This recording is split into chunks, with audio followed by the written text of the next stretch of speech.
Welcome, and thank you for coming and giving up a part of your Thursday night. Deeply appreciate that. Or if you're watching this afterwards, thank you for tuning in to watch our update on our restructuring. So as you know, in September, first of all, my name is Mike Kinman. My pronouns are he, him. I'm the rector here at All Saints Church. In September, we unveiled the draft budget and staffing plan for 2021. And that's when we really started talking more publicly about a new organizational structure for All Saints Church that emphasizes collaboration and that uses circles as an organizing principle. So we've been hearing more about circles and everyone's wanted to know more about it. So we're going to share more details tonight about this new system. We're going to give you a lot of information and all of it is going to be available on the website. The important thing to remember is what we're doing here is really basic. It is hardwired into who we are as human beings. We gather and we talk and we create. That's what we do. And that's really what this is about, is to try to make that as efficient and easy and creative as possible. I hope one of the great moments you've experienced many times in your life is that moment where a talented and diverse group of people start working on a project and the ideas just start flying. It is that moment of creativity, of being so clear about what we are about as a group that we can just be free to create. So tonight, remember that feeling, because that's what we're going to be going for as we live into this structure. That's the goal. That's who All Saints Church has been at our best. And that's what we're organizing ourselves to be in the future. And from there, Sally, I'm going to hand it over to you. All right. So we brought together a group of people tasked with determining the logistics of transitioning to the circles model. And Mike, brought to this group the organization and theological vision and experience working with this approach at Thistle Farms and other organizations. I brought knowledge and experience in creating healthy systems and theological perspective grounded in contemporary human development. And Art has experience implementing similar structures in the not-for-profit sector. And Walter has experience with various approaches and attempts to move this model into the for-profit sector. So we wanted first to talk a little bit about hierarchy, which has been, traditional hierarchy has been our predominant business and organizational structure and model. And, hierarchy operates by chain of command. So authority operates from the top down, and it has some advantages. One of the advantages is that it clarifies roles. It also resolves conflict. Like if, two people at the same level in the organization can't agree, the person above them makes that decision. And so conflict is more easily resolved. And it also provides mechanisms for enforcement. And one of the interesting things about hierarchy is hierarchy leads to fewer errors of commission. That is, fewer bad ideas selected, but more omissions, fewer good ideas chosen. And this is because of the impact that hierarchy has on voice. Managerial hierarchies have a strong implicit rules about speaking and deference behaviors that make speaking up difficult for those lower in the hierarchy. So it narrows diversity of opinion and ideas, not by intent, but just by the structure itself. And also the power over dynamic that gives managers the ability to supersede subordinates and make decisions can also foster a culture where those lower in the hierarchy are less motivated, have a lower sense of themselves as effective, and tend to defer to or imitate those in power and become less cooperative and more competitive, all things we strive to overcome in our staff culture. So a new model is evolving in the 21st century. Some corporations and nonprofits have invested in other organizational modes to increase effectiveness and competitive advantage. And this is especially true in complex environments where diverse information is needed to solve problems and where the ability to innovate and come up with novel ideas determines competitive advantage. And it's also true for organizations when information and expertise are held across various levels and various functions, not just by managers. And that is really true for us, at All Saints, across our departments and the ways that we already function. For example, Keith Holman is part of pastoral care, and Kelly Aaron and Nina are part of liturgy. Or the way our ministries like meditation and centering prayer are spiritual practices related to connection and openness to God and ourselves that also create greater resilience for the hard work of dismantling privilege. And also, these kind of organizations are especially important where work and human motivation and sense of, again, of efficacy are key to organizational performance. And that's really what, church is all about. And our goal is to create a structure and a system that optimizes motivation and self-efficacy, centered in our core values to further our mission. One other thing, collaboration maximizes collective intelligence. That's the team's ability to perform well on a variety of tasks. And it helps to create a culture, a staff culture, that is the healthiest and most vitalized it can be. In studies of hundreds of teams around the globe, psychological safety was by far the most important factor to team success. So what are the common features of this newer business model? They are flatter, and they prioritize support, not power.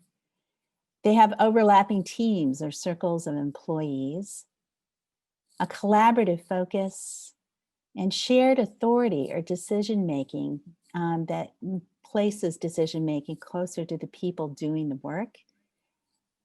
Cross-functional teams or pods or circles, and hierarchies that are dynamic and change as the work changes.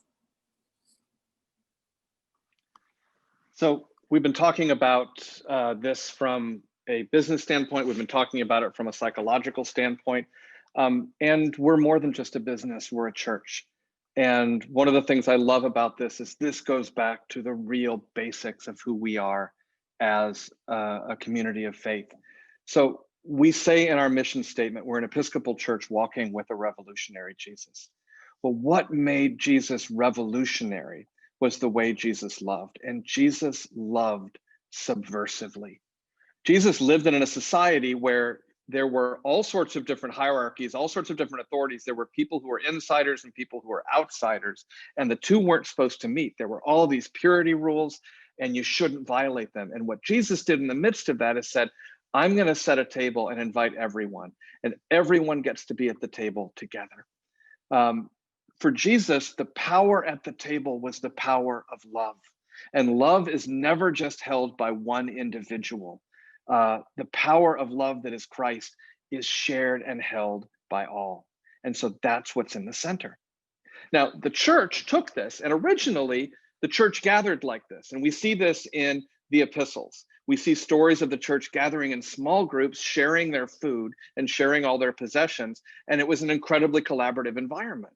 But then the church became institutionalized, and then the church became part of empire, and the church adopted a very different theology that was much more like the top-down hierarchy of empire.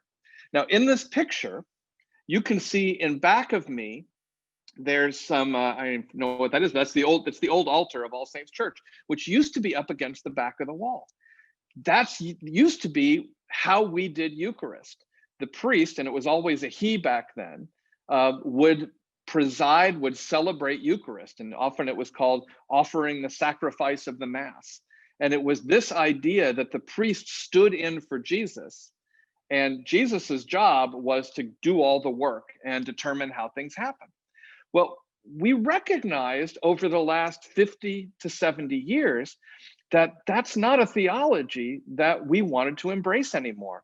And so we moved the altar out, and now it's a table. And what happens is what you see in this picture is that everyone gets to gather around the table. And then you see what happens at the table is not just everyone watching the priest and saying, well, what is he or she or they going to do? Everyone takes part in what happens at the table. I love that our youth gather around the table and everyone takes part in consecrating the bread and wine and saying, yes, this is holy because we are holy. So the theological basis for the circles model is the open table of Christ. It isn't all the knowledge and wisdom and creative ideas being held by one person. It is the understanding that wisdom exists in the community. And when we are clear what the values of the community are, because for us, you say, well, what is Christ? Who is Christ? We say, well, Christ is radical inclusion and courageous justice and joyful spirituality and ethical stewardship. And then we say, what does it mean for us to lay our life as the church, our lives as individuals on the table with those values? And that's what ministry happens, is we gather together in circles around the values of our community.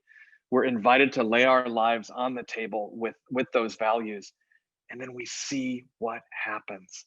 The circles are Christ's open table, and the priests lead by gathering, not by dominating. Walter? And as Mike said, this model is not completely new to All Saints. We've always had a collaborative aspect to what we do.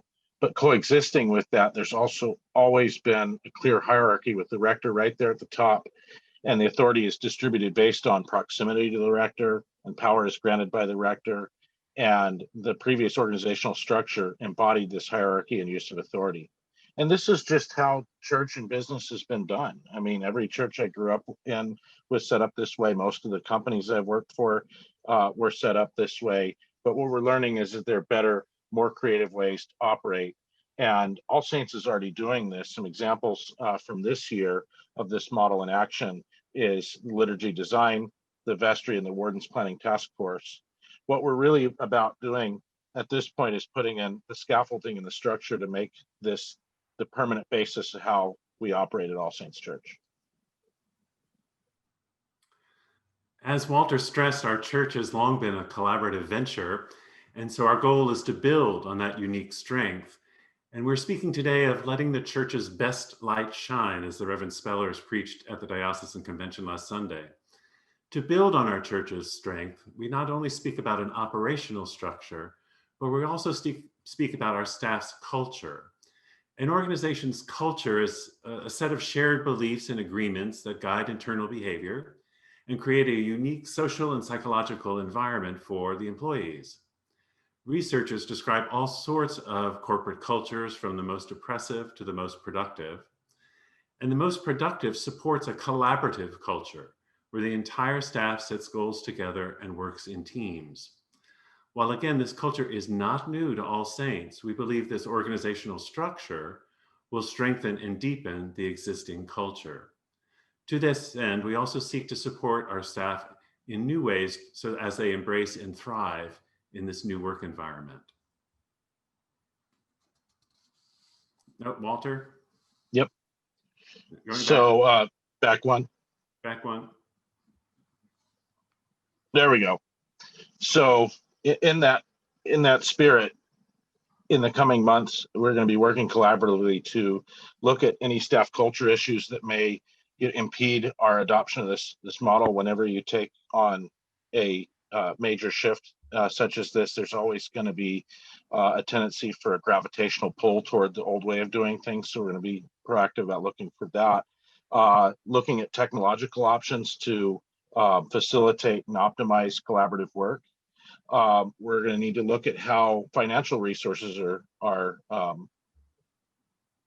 allocated, because with a hierarchical system, it's pretty straightforward. Each box in the hierarchy gets allocated a certain amount, and there's no overlap. But what we're proposing to do is circular models with overlaps So we're going to have to find a new way to allocate the resources, and also how we determine priorities, and what that means with the staff and parishioner interface. We're going to be looking at that as well. All of this to foster a culture of learning, innovation, and creative problem solving, so that we can be acting at our best and most creative. And as we go through this, gracefulness and forgiveness is going to be, key as we're all learning how to operate in this new way. Okay, now I'll do this. Okay. There we go. There we go. There you go. Okay. So what does our proposed organizational structure look like? Well, here's a diagram of 5 overlapping teams or circles that we propose. If you look in the chat function, you'll find a link to this diagram, and perhaps looking at the diagram as I proceed forward to describe the functions of each of the circles may help you understand how the circles overlap. But before we move to the next slide, notice that the administrative circle is the tabletop or platform on which the other 4 mission or program circles rest. Also note that while this structure speaks to the staff and how the staff will work in overlapping teams, each and every one of these circles also contains existing circles of parishioners who help and support our staff in each of these church functions. And I'll offer examples as I go along about these circles within circles. We're hoping this organizational structure will also encourage still more church members and friends to step forward and help the staff in new and different ways.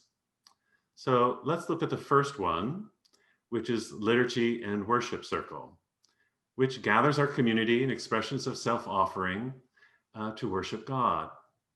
This circle will likely involve almost all staff members, as it does now, and it's a team led by Melissa Hayes.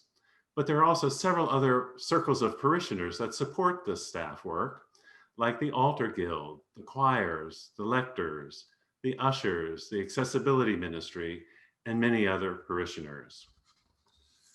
The next circle is the beloved community, which speaks to the provision of pastoral care, establishing and maintaining bonds of love and support for all who come into the orbit of All Saints Church. In addition to the staff working in this team, like Sally, the community response team, the community cares team, and the lay counseling ministry are just a few of the other teams of parishioners that will continue to support this circle. The next circle is the learning and spiritual growth across lifespan. This includes like Kelly Aaron and others in the church who are focusing on fostering a community of learning and spiritual growth from the youngest child to the most senior saint. Again, many parishioners and friends will continue to support this work as well, including support group facilitators for new member classes, seminar leaders, for example, EFM and other circles of parishioners, youth and camp leaders, as well as our forum speakers. The next circle is progressive intent into action. This is where we work to move our faith into action in the community and the world. And here is where a circle where Juliana will work with others.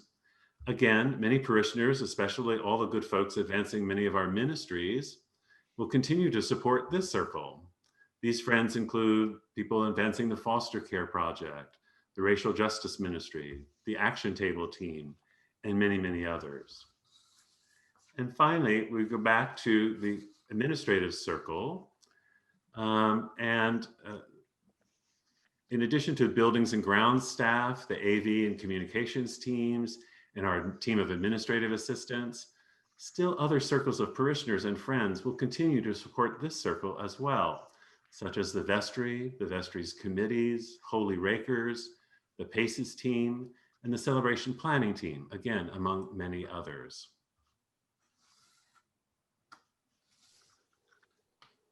Okay, so how do these circles work? First, each circle will focus on a key area of the life of All Saints Church, and they overlap because the work overlaps. The authority of each circle is the love of Christ as expressed in our 4 core values. Thirdly, different people have different roles in the circles they are part of, and all are accountable to the values and to support one another in living out those values. We create healthy community from the inside out, and thereby heal the split between how we do church and how we do church business. Each circle has one or more priests whose community focusing role is the same as the Eucharist, of gathering people together and sharing their lives together. Each circle will design and implement structures that will help everyone support and hold one another accountable in their work. In addition, All Saints Church is contracting with a vendor to implement performance reviews for all staff. Also, each circle will decide together on the best structure of the members within the circle, especially regarding how meetings are operated. And we already do that with some of our meetings, operations, and all staff. Because the idea is that managing complexity is not about the absence of structure, but that the structures are open and dynamic. And the processes for revising and revisiting structures will also be established together.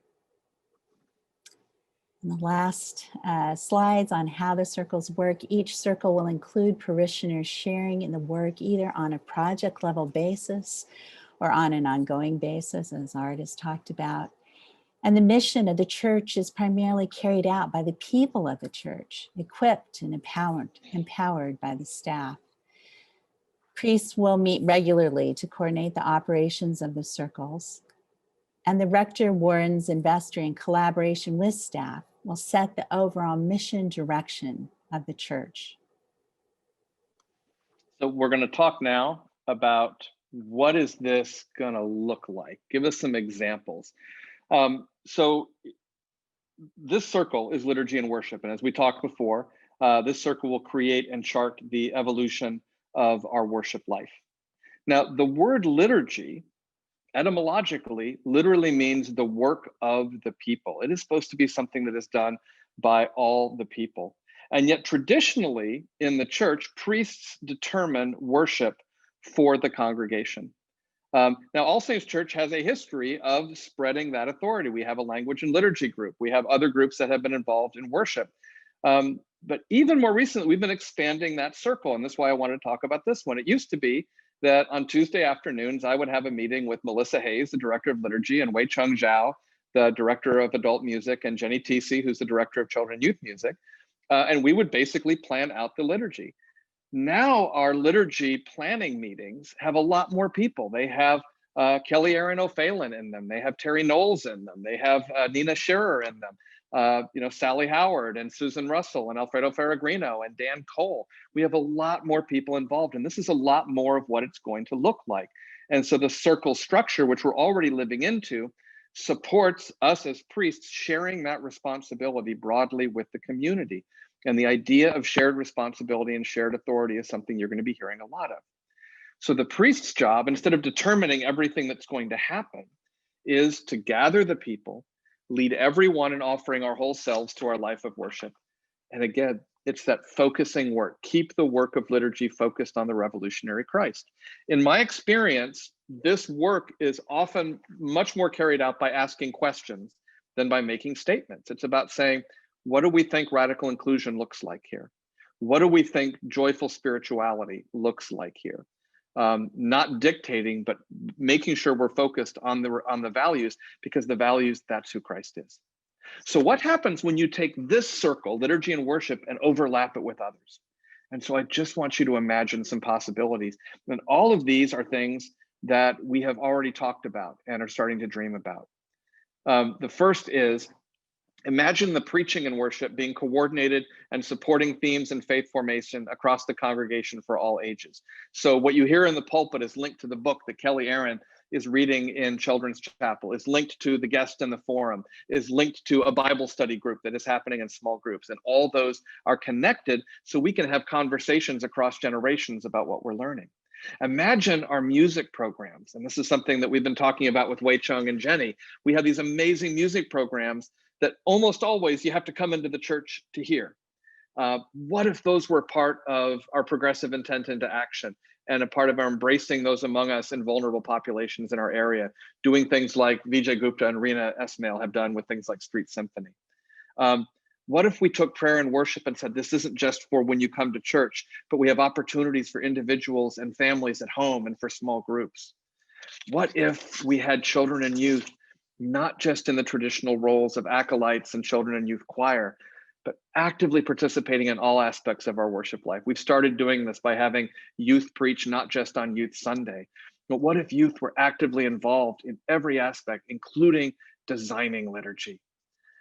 This is something Melissa and I have been talking about for a couple of years. What if we did a community-wide exploration of how the Liturgy of All Saints Church has evolved? All Saints does liturgy very differently than a lot of the Episcopal Church. It'd be a wonderful thing for us to get the congregation together and learn, hear the stories of why do we say God dwells in you instead of the Lord be with you? Where did that come from? And then from there, have community. Remember, liturgy is the work of the people, community conversation about where are we being called to push that next envelope liturgically?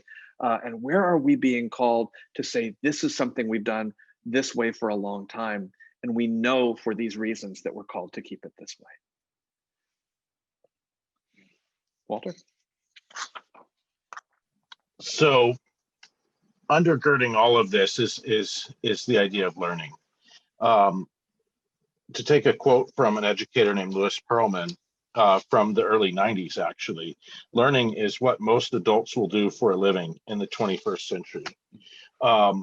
Any kind of organization, from the largest corporation to a small startup to a nonprofit social services agency to a church like All Saints, to be successful in the 21st century need to be nimble and agile.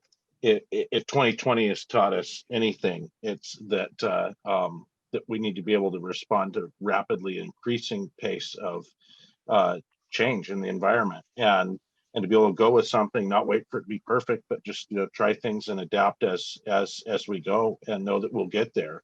And so a big part of that is continuously learning together about how do we achieve the best, most creative and collaborative conditions for working.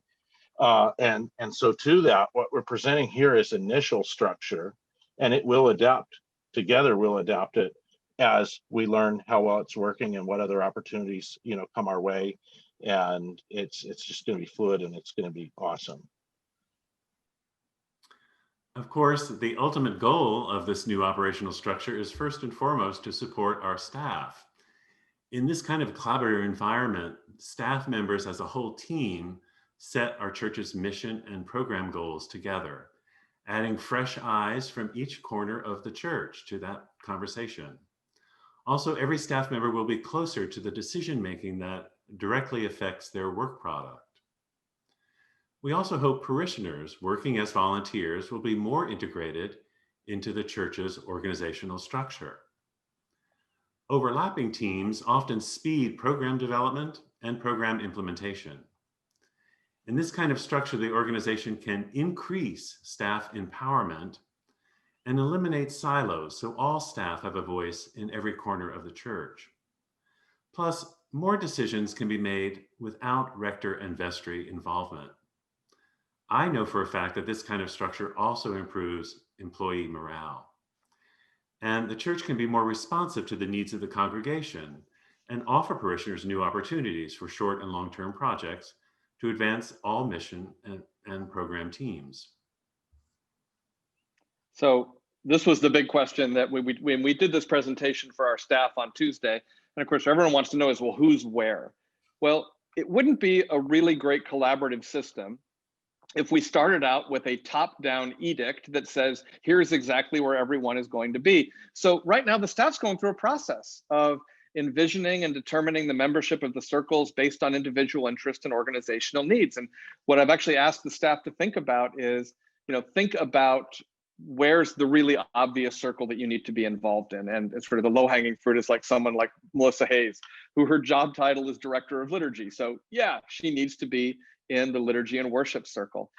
And I also said, think about a circle that wouldn't be obvious, that excites you about the potential for overlap. And then I also asked the staff to think about another person on staff who's not you, and think of maybe a place that you wouldn't think of to put them in the circle that might be interesting and might have some great sort of cross-fertilization, because often other people can see gifts in us that we don't see. So we're going to have an initial placement of people in circles, and that's going to be staff, that's going to be committees and ministries and all those things. And that's an initial thing. It's likely the way we're going to need to configure ourselves for COVID time is going to shift when we come out of COVID. And so when someone says, well, I'm in this circle, I'm in the beloved community circle and the liturgy and worship circle, that may be where they are right now. And yet that may shift. And that doesn't mean that they can't work on a project basis with other groups and other circles. So many staff members will be in more than one circle. Some may be in all of them. Sally, you want to take us home? Sure. So, one of the things that is so exciting to me about this new model is there is this growing body of academic research and bottom line business results that support these emergent models from psychological, developmental, organizational, and business perspectives. And the emergent system model that underlies collaborative business also underlies most fields of science, from climate change to neurobiology, from economics to patterns of human migration and human development. So we aren't leaving business behind, but rather stepping into an organizational model that brings together sound business practice with healthy organizational and individual development, and our theology, mission, vision, and values. Other organizations are using similar models, but what's new and exciting is we have the opportunity to bring this to church, to All Saints Church, and step into a creative and vital and agile future. Mike?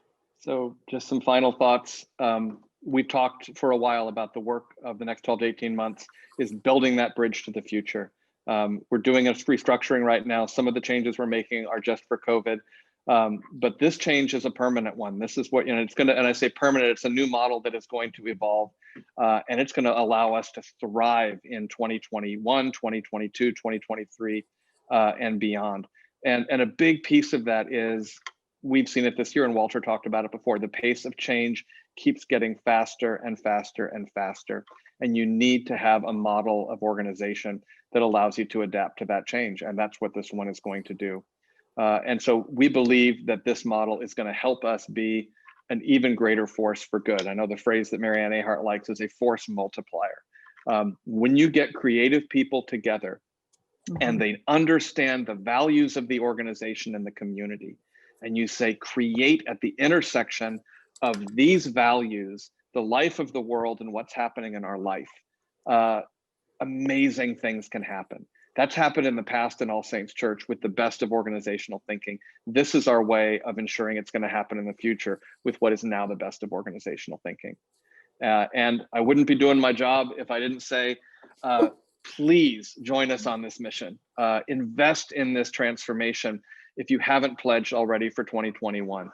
We've had really a wonderful response to our pledge campaign so far. If you have pledged, thank you so much. And I'm seeing so many people who are stretching. And I know it's an uncertain economic time. Thank you so much. If you haven't pledged, we need your support. We need the resources to continue to make this happen, not just to get us through COVID, but just to launch us into that post-COVID world in amazing ways. So we've given you a ton of information here. Now it's time for you all. Would love to hear reactions, would love to hear questions. You can put things in the chat. We already have some stuff in the chat. There's a Q&A feature that you can use. And I'm also going to zip over to Facebook and monitor that. But Walter, do you want to, Robin just texted me something funny, sorry. Yep. So you want to start looking at the questions and then we can sure. Go. So I've got one from Jim White. Says, can somebody say more about the external organization that's going to help with the performance reviews? Bottom line, how do we do performance reviews if there are no bosses? Sally, do you want to talk about that? Sure. You know, we have over the last year interviewed a person. We have a personnel committee that interviewed several different companies and came up with the company that is working with the personnel committee to establish our criteria and tie those into job descriptions. And so that will be done. And, you know, how the reviews happen, I think the reviews will happen. It isn't that the organization doesn't have supervision or bosses, but it's a different kind of, you know, boss perhaps than is in a more typical hierarchical organization, meaning that, you know, the focus is on support and, you know, helping people find tools to improve if there's an area. And it's also bi-directional. You know, these evaluations are also looking at, you know, well, how is your environment and how is your supervisor? And so I think that's part of the answer, you know, to that question. And it's also tied to, you know, this idea of a group process. Once there is kind of safety in a group, then groups really do also monitor and review their own performances. And that's the goal in this situation. So it's both.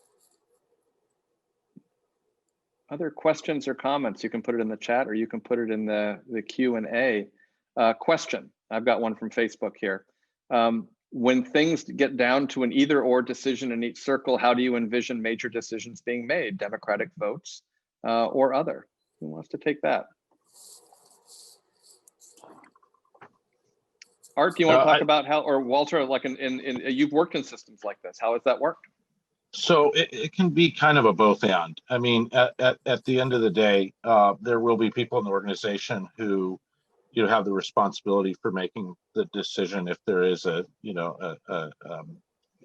stalemate. I've also seen, you know, voting style systems work. It gets tricky if it becomes, you know, that we need unanimity within the group. And, you know, sometimes you might have somebody in the group who has more experience in a particular area than others in the group. And so some companies have done what they call, you know, credibility weighting in terms of the vote. So, you know, say that we were talking about, you know, COVID reopening and one of the people in the group was an epidemiologist, you know, their vote might count more than some of the other people in the group that, you know, as an example. Yeah, so there's a number of ways to do it. And again, from the presentation, I think we'll be learning into this as well. Art, you have anything to add? I implemented this structure in a nonprofit, and we did performance reviews by circle. And we also did supervision. Each circle had a convener.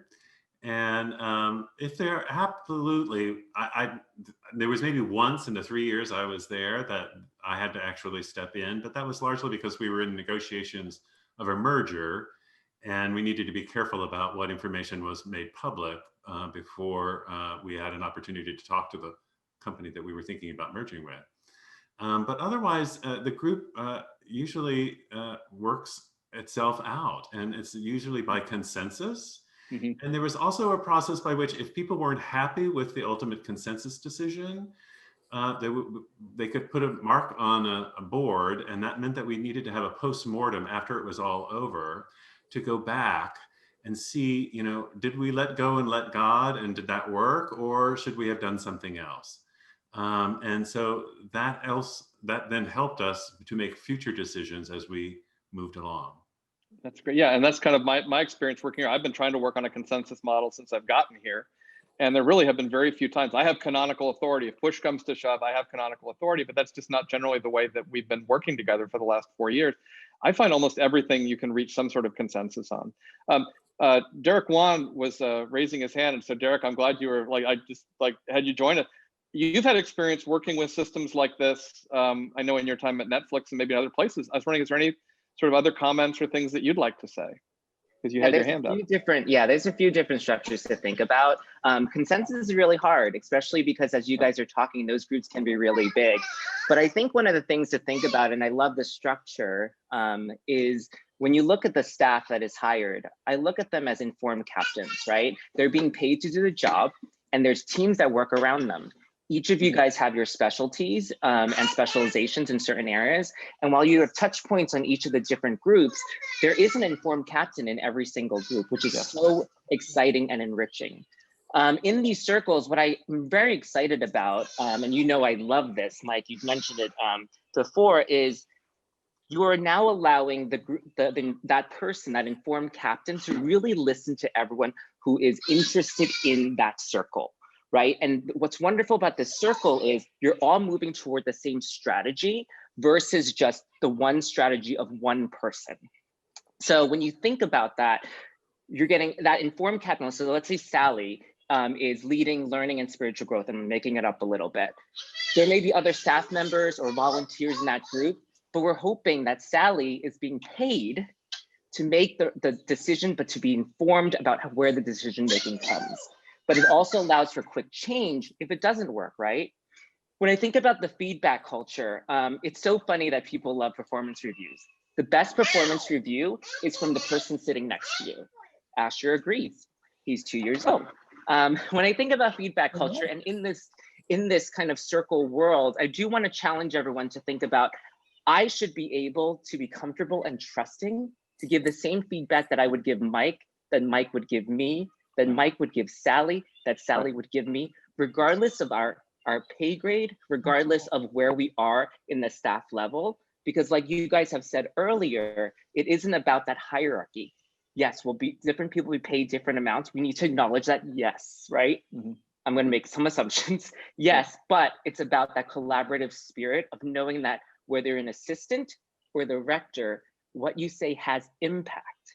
But in that impact, you do have to ensure, I think about who that informed captain would be, to kind of also say, hey, I love these ideas. I see these trends across the board in terms of not consensus, but the trends across the board of what people are thinking is a right choice to make, and really lean into that. There may be times where the informed captain will be like, well, based on some external instances or experiences, I will suggest this. And the hope is that the group trusts you to make that decision and try it on. The best part about this that you've said is we're going to try it on and pivot when necessary, because the world pivots. So just some things that are in my head, if that's helpful. Great, Derek. That was wonderful. Thank you so much. Wonderful. Thank you. Yeah, it was great. Yeah. So I've got John. Go ahead. You want to jump in just for? Yeah, I was just going to say, I think one of the things in studying these models that really is so interesting and compelling is there are lots of ways of distributing decision making that do still allow for, let's say, there's an urgent decision that has to be made, then, there are designated people, that need to make that decision. So it can also vary by decision, but there's really interesting, you guys are talking about some of them, they're really interesting ways of balancing, need for efficiency of decision and consensus. And so I think that's going to be, and I really think our staff is incredibly capable of that. I think the staff is, oh, there he is, there's Asher, incredibly able. I think it's going to be great. So, yeah. Go for it, Walter. Yep. So it looks like John Ahart commented on a previous question that decisions can also be made in an interest-based process. That's absolutely true. And then a question from Janice. She says, I love this. It makes me think about some of the limitations of the silos of the past. It was often identified as a problem, but not really addressed effectively. I do wonder about all the meetings. How are the staff supposed to keep up with being in multiple circles and the additional time? And secondly, does this structure address the long-time issue of All Saints staff struggling with work-life balance? I'll take the second part. Do one of you who've worked in these systems before want to talk about, does this mean a lot more meetings, or does this actually mean more efficient meetings or fewer meetings? Let's go with that. Well, it needs to be more efficient meetings is the bottom line, regardless of the structure. You know, organizations have, a hard time with that. And I think that with some training, I've seen that transform in other organizations where the meetings ended up being, some of the most productive time of the day rather than a time sink as is generally seen at most traditional organizations. So certainly if we're having more meetings, we need to be making sure that they're as productive as possible. And I was in an organization that in one circle, the agreement was that we would all meet standing up, which meant people were ready to like say what they needed to say, get it out there, have a conversation about it, and move on. So there's different ways that each circle will operate, and they'll choose how they want to do meetings. But that was one particular circle that I was in that it was a fundraising circle. And we would all meet standing up, and we just had to go through the agenda and say what we needed to say and make the decisions we needed to make and move on. Yeah. I think in thinking about, sorry, go ahead. Go, Derek, go. I think when you think about the circles, it's really looking at the participation in the circles. So for someone to not be able to make a meeting, hopefully the educated choice to not make that meeting, whether it is based on family or another obligation, is ensuring that someone in that circle can speak for you in the circle. Right. I think what's important for the informed captain in each circle is to really think about what are the diversity of voices that are in this meeting. So if everyone is saying the same thing, then it's time to challenge the circle a little bit, right? And really think about where we can farm for dissent, just to have this educated discussion. And we may always go back to what we all want to do, but it's really about bringing in the right people to give those other opinions so we can make better choices within these circles. So I would also think about that as kind of like a plus. So if like I'll make it up, if I know that Art and I agree on something, Art can speak for me at that meeting. I don't have to run around to every meeting, but I have to think about where I am an informed captain or a lead in that pod or circle to be present and ensure that I am leading that group and getting diversity of voices. Right. And so like a couple of things. First of all, I love the phrase farming for dissent, which I think Asher was trying to do there for a second. No, I love that because it's like, what are we seeing? Like if everyone agrees, then it's like, what are we not seeing? And not being afraid of dissent, but to say, no, that's part of the creative process. Creativity comes from conflict. And so that's really important. Janice, I'm so glad you addressed the issue of work-life balance because this has been a huge, huge issue at All Saints Church. And it's a huge issue at a lot of places. And what I really want to say about that is part of this model is recognizing that the ministers of the church, the primary ministers of the church are the congregation. It is you all who are parishioners at All Saints Church. The job of the staff is to equip us all for the work of ministry, not to do all of the work ourselves. This is where you get burnout. And what's happened at All Saints, and it's happened at lots of organizations, it's not just us, is as the budget has shrunk, we've lost staff, we have not changed the expectations of what the congregation can expect for staff, or raise the expectation of like, no, you're really the ministers of the church. And so you've had fewer and fewer people doing more and more. And you've had job descriptions that are impossible and unsustainable. And that's actually part of the restructuring we've done is to try to make some of these job descriptions more reasonable. What that will mean is, I think there's also opportunities for us to be much more focused in our work, and that will be good. It means that we can still do all sorts of different things as All Saints Church. We will have to distinguish between this is the stuff that we need staff time focused on, and these are things that people, as part of being a part of the All Saints community, are going to go out and do. It's the difference between making sure, well, the meeting isn't really important unless there's a staff person at it, to saying, no, we've got a ministry group here that gets the values and mission of All Saints Church, and that is self-actualized enough that they can go out and do ministry. And so the real issue of the longtime staff struggle with work-life balance is going to be really clarity of all of us in a community that, yeah, staff are here to lead and staff are here to support and equip. And we can't be a healthy congregation if we're burning our staff leadership out. And so we frankly just kind of have to stop doing that. And again, use that as an opportunity for everyone to get involved and everyone to join in the fun. I also found that it's easier sometimes to plug people into these circles and projects. Easier to do that when there's a whole team of people working on it, so that you can actually invite staff members. You have this expertise. Can you come in and just handle this part of it? And oftentimes, because it's not being asked to walk into a black hole, but there's actually a project that has a beginning and a middle and an end that's been defined by the circle, it's easier to find people who are willing to do that. We found that to be true. So volunteers were much easier to recruit, to train, and to feel that they were excited about being part of what's going on. Well, Vivian make Burrell, one more. go ahead. I'll make one more comment about the meetings. Is I worked at one organization where the CEO sent out an email saying that from now on all meetings are optional. And so basically whoever was calling the meeting had to do a really good job in the invite of making it, selling the meeting so that people who were invited could determine whether that was the best use of that hour or not. It was kind of a radical departure, but I'll tell you, all those weekly standing meetings that weren't adding value were gone within a couple of weeks because nobody showed up. Interesting.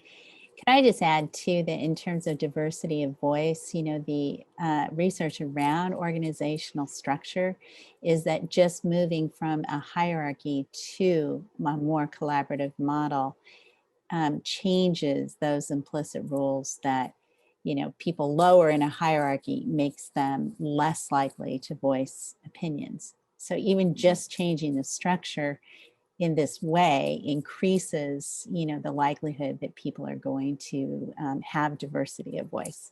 Yeah. Yep. So we've got some other stuff in the chat. Yeah. Yep. So, so basically, Paula is saying the vestry and staff have had this model for at least 3 months and are still struggling.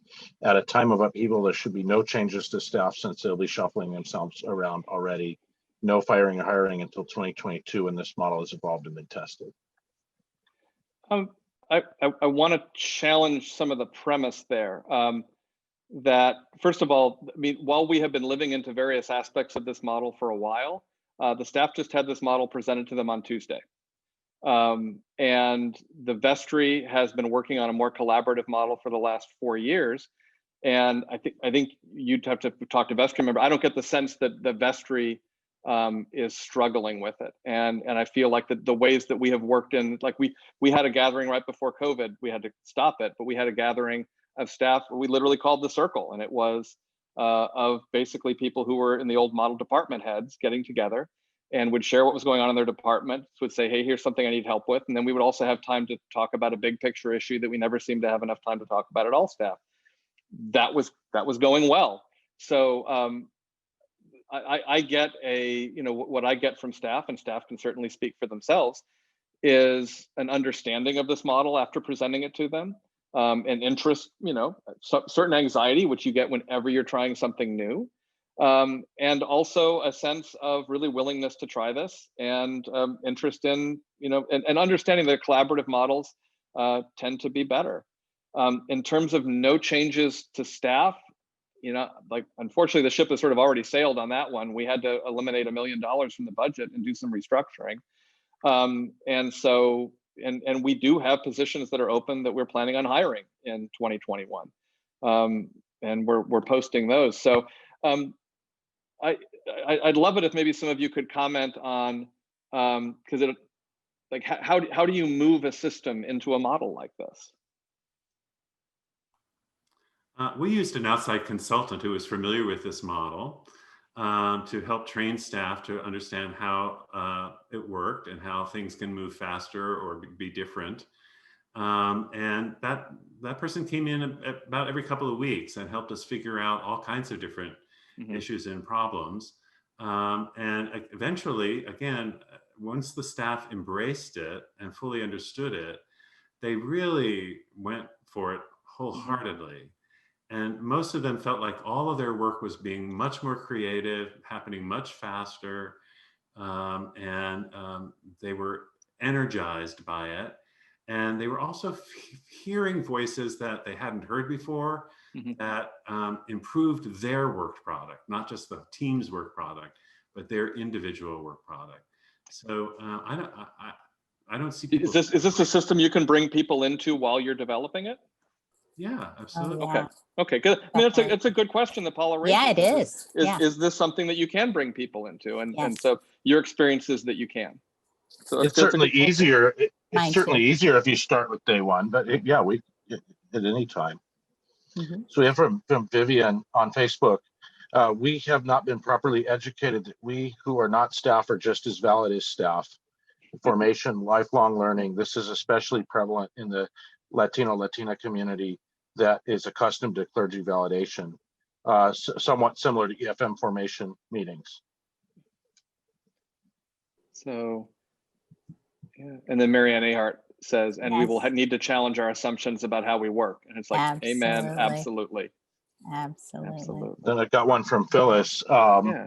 The process of consensus, how does it look? My experience is that there is little consensus about what the process of consensus really is. Great question.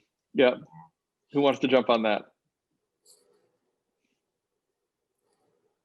I would say something about it, but it'd be great to hear also Art and Derek. But, I think that, some of it is having a common value and passion for, the organization, or passion for the mission, right? Which I think we already have, in staff.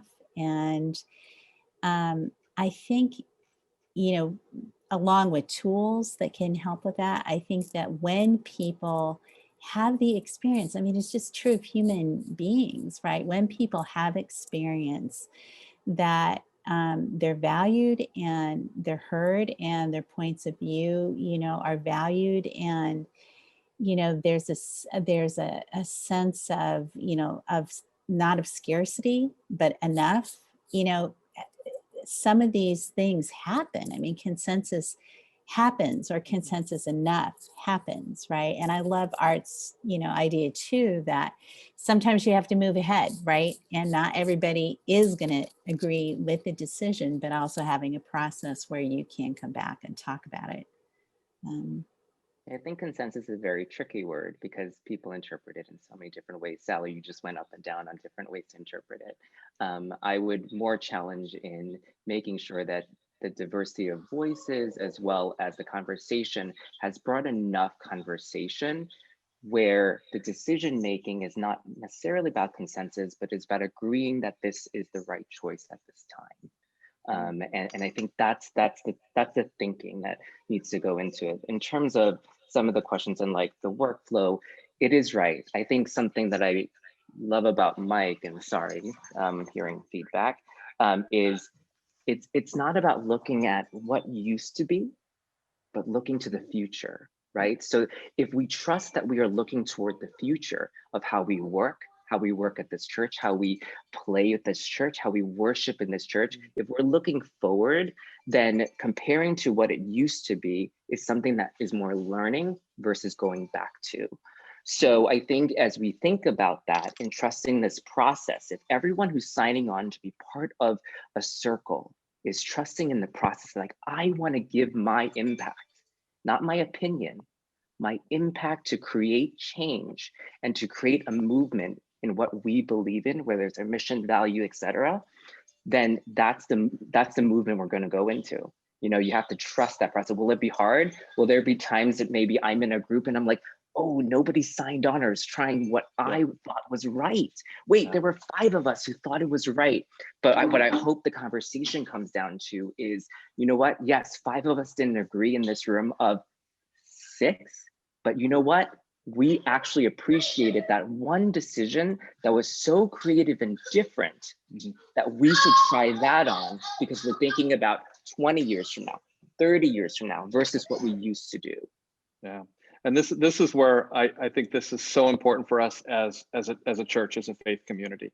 Because remember, I talked about Jesus' love was a subversive love. And so you talked about the diversity of voices in the circle is so incredibly important. And what Jesus did consistently was center the voice of the person who was most marginalized. And so it's not just having everyone at the table. It's about making sure, because if you're a voice that has been marginalized, you can be at the table and there can still be a real silencing that happens there. And so it is that sense of who are the voices. I mean, my experience in my life is the people who are often the most marginalized and the last people listen to have the ideas that are absolutely incredible. I mean, I think about, you know, the youth members of our vestry, and youth members of vestry can be tokens. If you do not have a structure and people there who value those voices and who regularly center them. And, you know, Rory and Karis and Adelaide on vestry have been, I mean, Art, you're nodding your head because you're there. Because we have a vestry structure that actively seeks out their opinion and centers them, they have been transformational voices on vestry. So again, that's part of the open table of Christ. It's not just y'all come and majority rules. Right. It is everyone come, and we're going to seek out the voices that are most marginalized and say, let's make sure we're listening so incredibly deeply to them. And that's radical inclusion. Yeah. And I would also add, you know, like, you know, theologically, if we think about, you know, a Trinity, right? A Trinity is relationship, and it's unity across diversity. Yes. Where, you know, unity amplifies diversity. It doesn't restrict it, it amplifies it. And so I think there's a paradox in that, you know, is also embedded in what we're doing. Yeah. It's not about consensus in the sense of everybody coming up with the same opinion. Right. You know, it's unity across diversity, unity of purpose in some way across diversity. Yeah. Exactly. We had a motto at one of the places that I worked at that used this model, was diversity of background, unity and purpose. And I think that really summed up what we were trying to do. At another company where we're transitioning to a model like this that had a, you know, very ingrained 20 years, a very rigid hierarchy with departments and stuff.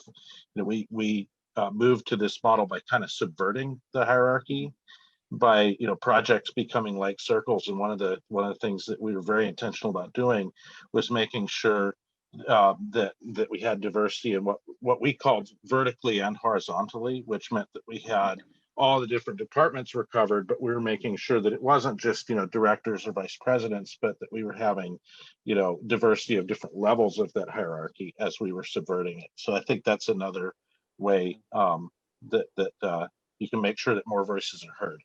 Yeah. So we're at 7:04 right now. Yeah. And so we're going to have other chances to talk.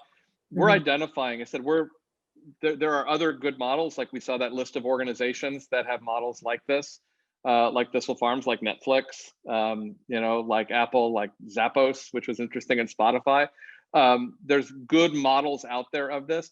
And we're going to be creating something that is uniquely All Saints. And that's part of what the fun is about this.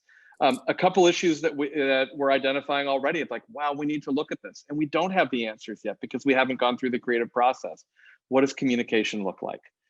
Within the staff, what does communication look like with the congregation, with the rest of the world? Someone at staff brought up the question of, well, if you're having this flatter system where everyone's participating, what does pay equity look like? It's like, that's a really, really important issue that we need to look at. And we have a personnel committee that can do that. Lots of different things. Feedback loops are incredibly important. What are the feedback loops for you all as the community of All Saints? If you notice something, to just, you know, to feed it back into the system so that you have a voice in these circles too. You might not be officially a member of a circle, but where does your feedback come in and how is it incorporated, and it's tricky in a large system. How are we continually receiving the feedback, not just of the All Saints congregation, but of the wider community in which we live? There's all these things that we get to. I don't even feel like, well, we've got to figure this out. We get to figure these things out. This is where the fun is. And there's going to be things that we're going to try, and there's going to be things that we're going to try, and we're going to like, oh, that didn't work at all. And we're going to learn from that. And that's going to feed new creative ideas. Sometimes the purpose of an idea is to be like the blow up in your face thing that helps you realize, oh, it needs to be another way.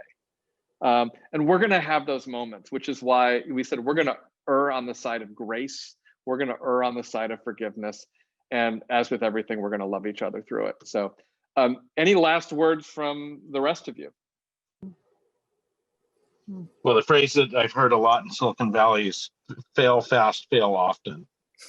And I think as long as we, have a culture where, being open about mistakes and failure is encouraged, and covering up mistakes and failures is discouraged. That's the magic. Yeah. And I would also say that, I think we've got enough knowledge and we have access to resources that, I think it's not complete trial and error, right? It's it's within that, and also I would just add, that we're thinking about those, I don't know what we're going to call those, but, that part of the role of, staff towards other staff is developmental, right? Is thinking about what helps this person thrive. Right. And the fact is when organizations pay attention to what helps a person thrive and they care about that makes the whole organization vitalized. And so that's another element that's a little bit different than, it's more explicit perhaps than it's been before. Amen. Both of the nonprofits that I worked for that implemented this, I mean, at the beginning it was difficult and people had to kind of learn and, bump into the walls and figure things out. But ultimately everyone embraced them and they felt the ideas were better, they're more creative, they had better implementation, and people grew to love it. And they also can learn new things. That's another thing, that employees can learn a new whole thing. And I was in an organization, I was in one part of the organization and I learned another whole part of the organization. I realized that was what I wanted to do for the rest of my life, over there, not where I was. So, I mean, it's an incredibly empowering thing for a staff, and I'm so excited about it.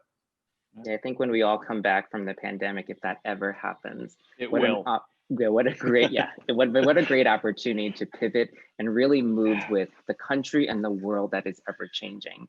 And the best part of all of this is it's not about one person's responsibility to do a strategy. Now, each and every one of us who cares, who wants to make that impact, can come on and try on and give our feedback. And at times when we're not ready or we're tired, then we take that break, right? But what's amazing is there will be people who'll be energized to give their feedback, hear the diversity of an opinion, and then work together in every strategy versus this department's doing this department's doing that, this department's doing this. We all have the same goal and everyone's part of every circle, pod, whatever we call it. So excited. Well, so I want to say thank you to Art and Walter and Sally, and especially to Derek. I mean, we really kind of modeled what this is about, which is, someone raised their hand and we're like, oh, here's someone who has some experience. Let's bring them in and join them in the process. And, Derek became this sort of unplanned part. We didn't plan this. You became this unplanned part of our creative process and you made this a lot better. And so that's really, that's what this is all about. Everyone gets to play. Well, just say one last thing from Jim White, because I think this is a great way to end it. Part of the culture at All Saints held over from prior regimes is that everything has to be perfect the first time. That needs to go away. Yeah. Amen. And I'm never perfect the first, second, or third time. So me neither. And I think that one of the things that I think is a strength of our staff and a strength of our community is our sense of humor. And it's one of the things that attracted me to All Saints is this is a community, and it's why it's joyful spirituality. This is a community that laughs well together, and it's not laughing at. It is laughing with and taking joy. And that is going to be so much of what gets us through. So I got to go pick up pizza for my kids. I know everyone else has things to do. Bye, Thank you everybody. so much. Stay tuned. More to come. Love you all. Love to all of you. Yeah. Be safe. Wear your mask. You're awesome. Take care. Bye. Bye.